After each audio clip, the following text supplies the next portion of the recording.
Salut la famille, j'espère que vous allez bien. Petite vidéo aujourd'hui pour parler d'actualité du Barça. Hansi qui fait une interview et il parle de l'arbitre en Espagne et il parle aussi de l'importance de Rafinha dans l'équipe. Le Barça qui change les règles pour ne plus perdre ses jeunes pépites facilement comme Dro Fernandez. N'hésitez pas à liker, à commenter et surtout à vous abonner pour soutenir ma chaîne. Let's go, on y va. Hansi a parlé par rapport à l'arbitrage en Espagne. Il dit il y a des choses que on ne peut pas changer.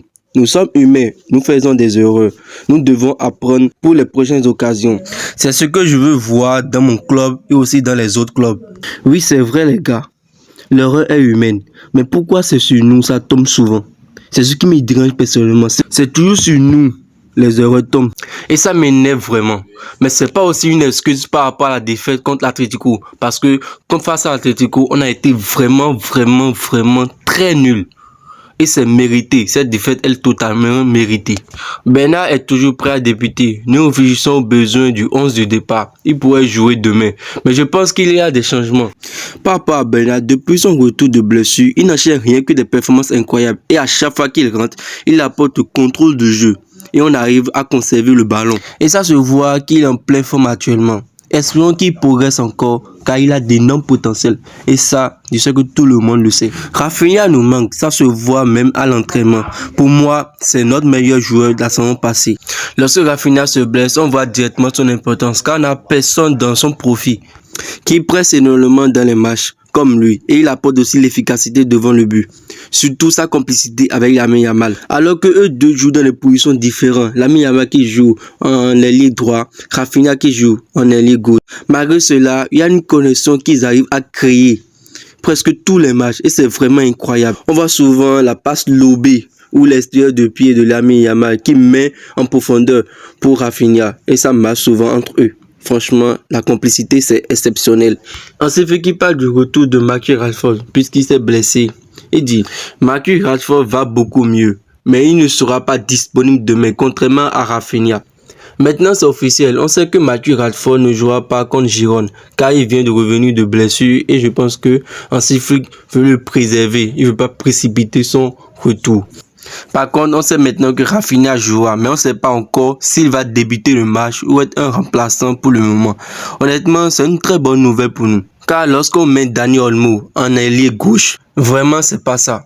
Et le match précédent le montre. Le match qu'on a joué face à Atlético Madrid, mais en vrai, ce n'était pas seulement lui qui a été mauvais dans le match. Tout le monde a été médiocre. Et ça, c'est la vérité. De l'autocritique. L'entraînement d'aujourd'hui s'est très bien passé. Je vois la confiance chez les gars. Nous avons perdu jeudi. C'est une leçon. Mais la vie continue. Nous acceptons la défaite.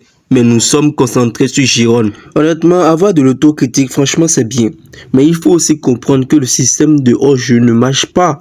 Nous ne sommes pas des entraîneurs. On est des supporters. Et malgré ça, on voit tout ce que ça ne marche pas. Girone est une équipe bien organisée et solide. Il sera important d'être intense et d'avoir une dynamique différente de celle du dernier match. Dans les confrontations entre Barça et Girone, c'est 6 victoires pour le Barça et 3 victoires pour Girone et un match nul. Et dans le classement, Girone est 15e actuellement et nous sommes 2e avec un match de retard. Vu le classement et les derniers matchs, on doit gagner le match. Mais tout est possible avec ce Barça-là. Et je profite pour donner mes pronostics de ce match. Victoire du Barça 3-1. J'espère bien sûr qu'on va gagner 3-1. Nous devons être prudents avec Gavi. Quant à son retour, je pense que nous reverrons bientôt Pedri. Dieu merci, Pedri sera bientôt de retour. C'est le joueur le plus important au milieu de terrain. Et lorsqu'il n'est pas là, ça se voit directement dans les matchs. Moins de contrôle du ballon, moins de création d'occasion au milieu du terrain. Son retour pourra nous soulager énormément. Enfin, le Barça passe à l'action pour protéger la Masia, pour éviter un nouveau cas de Dro. Le club suspend temporairement les prolongations des jeunes afin d'intégrer les nouvelles clauses. 6 millions dès le début du juvénile. 10 millions dès le début du Barça Athlétique et 100 millions dès le début en équipe première. Tout ça, franchement, c'est incroyable. C'est incroyable, les amis. Je suis trop content. Enfin, une bonne nouvelle. Le cas de Dro m'a blessé personnellement. On comptait vraiment sur lui. Mais bon, il n'a pas voulu se battre et gagner sa place. Maintenant, tout a changé. Dès que les jeunes vont venir en équipe première, ils seront valorisés avec une clause de 100 millions directs. Et là, on sécurise les joueurs comme ça. Ils ont posé cette question à Lewandowski. Le moment le plus difficile a été en demi-finale de la Ligue des Champions contre Inter. Il dit oui, clairement. Regarder tout cela depuis le banc a été sans doute plus difficile. Cela m'a fait mal 2 fois plus. Je sentais que l'équipe était vraiment proche de la finale, mais je pouvais pas l'aider comme je l'aurais voulu. Certes, nous avons encaissé trop de buts sur l'ensemble des 2 matchs, mais c'est dommage qu'à un moment aussi crucial,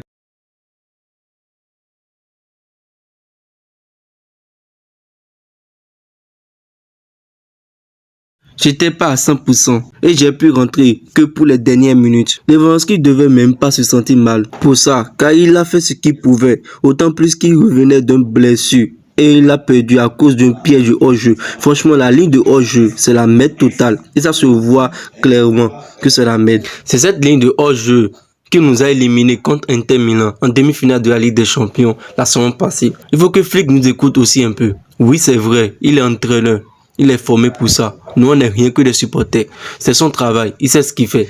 Mais Dieu nous a donné tous les yeux pour voir. Et on voit tous que ça ne marche pas.